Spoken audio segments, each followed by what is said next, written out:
খাবারের প্যাকেটে থাকা সাইনগুলোর মানে কি হয় চলুন জেনে নেই। নম্বর ১, যদি কোনো প্যাকেটে হলুদ রঙের এই চিহ্নটি দেখেন তাহলে একটু সাবধান হন, কারণ এর মানে হলো এই খাবারে ডিম থাকতে পারে। নম্বর ২, যদি প্যাকেটে এমন নীল রঙের চিহ্ন থাকে তাহলে বুঝবেন ডায়াবেটিস রোগীরাও এই খাবার খেতে পারেন। নম্বর ৩, যদি প্যাকেটে একটি ক্রস মার্ক দেখেন তাহলে সতর্ক হন, এর মানে হলো এটি মানুষের খাদ্য নয়।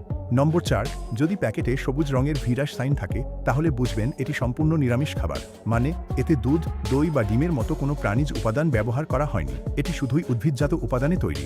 নম্বর ৫, যদি প্যাকেটে সাধারণ সবুজ রঙের একটি চিহ্ন থাকে তাহলে সেটিও নিরামিষ বোঝায়, কিন্তু এতে দুধ বা দই থাকতে পারে।